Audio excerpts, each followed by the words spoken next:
आज हम लोग दो कहानी पर विचार करेंगे। इसमें से एक कहानी है और दूसरा रिसर्च है। Smile house the school of science में आप सभी का बहुत बहुत स्वागत है।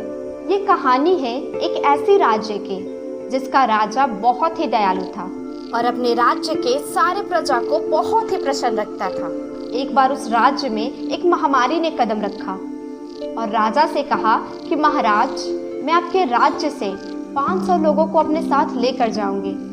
पहले तो ये बात सुनकर राजा हैरान हो गए, लेकिन फिर कुछ सोचकर उन्होंने कहा ठीक है। और फिर राजा ने अपने सेनापति के द्वारा सारे राज्य में ये संदेश दिलवा दिया कि हमारे राज्य में एक ऐसी महामारी आने वाली है जिससे हमारे राज्य की 500 लोगों की मृत्यु हो जाएगी। इसलिए आप सभी लोगों से अनुरोध है कि आप लोग अपना सुरक्षा स्वयं करें। उस राज्य में ये महामारी लगभग 1 महीने तक रही और जब महामारी चली गई तब राजा ने आंकलन किया और आंकलन देखकर राजा चौंक उठे, क्योंकि उस महामारी ने सिर्फ 500 लोगों की मृत्यु हो जाएगी ऐसा कहा था, लेकिन उस राज्य से 5,500 लोगों की मृत्यु हो गई थी। तब राजा ने तुरंत महामारी को बुलाया और उससे पूछा कि आपने तो कहा था कि हमारे राज्य से सिर्फ 500 लोगों की मृत्यु होगी, लेकिन ये क्या, हमारे राज्य से 5,500 लोगों की मृत्यु हो गई, ऐसा क्यों? तब महामारी ने बड़े ही प्यार से जवाब दिया कि महाराज, मेरी लिस्ट में तो 500 लोगों की ही मृत्यु तय थी, लेकिन जो एक्स्ट्रा 5,000 लोगों की मृत्यु हुई वो इंसान की खुद के डर और भय की वजह से हुआ। और दूसरी रिसर्च कुछ इस प्रकार की है कि एक व्यक्ति मरने के कगार पे था, तो साइंटिस्ट ने सोचा तो क्यों ना हम लोग एक रिसर्च करें।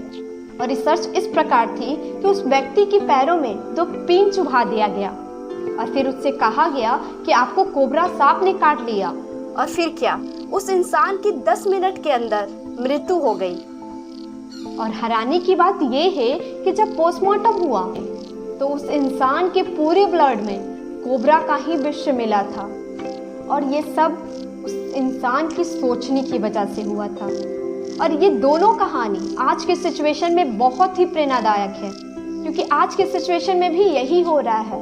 महामारी से कम, लेकिन खुद के भय और डर की वजह से लोग ज़्यादा मर रहे हैं, क्योंकि वो अपनी ब्रेन की ताकत को समझ ही नहीं पा रहे हैं कि उनकी ब्रेन कितने स्ट्रांग है। अगर वो अपने ब्रेन से सोचे तो अपने पूरे बॉडी में विष पैदा कर सकते हैं और ब्रेनी के माध्यम से अपने पूरे बॉडी में अमृत भी पैदा कर सकते हैं। इसलिए अच्छा सोचिए, अच्छा ही बनेगा, और अच्छा सोचिएगा तो आप स्वस्थ भी होंगे, क्योंकि डर हमारे इम्यून सिस्टम पर हीट करता है। और आज की महामारी को जीतने के लिए हम लोग को अपना इम्यून सिस्टम स्ट्रांग रखना होगा, और स्ट्रांग तभी रहेगा जब हम अपने अंदर के डर को निकालेंगे। और अगर हम लोग अपने ब्रेन को स्ट्रांगली मैसेज दें तो वाकई में हमारे बॉडी में अमृत पैदा हो सकता है। और ये दोनों कहानी आज के सिचुएशन में मुझे बहुत ही प्रेरणा दी, और उम्मीद करती हूँ कि आप लोगों को भी ये 2 कहानी बहुत ही प्रेरणा देगी, क्योंकि स्माइल हाउस का मकसद ही है कि हमारा राष्ट्र खुशहाल राष्ट्र हो। और आप लोग को इन दोनों कहानियों से कितना प्रेरणा मिला, हमें अपना सुझाव ज़रूर दें। मुझे इतना ध्यान से सुनने के लिए आप सभी का बहुत बहुत धन्यवाद।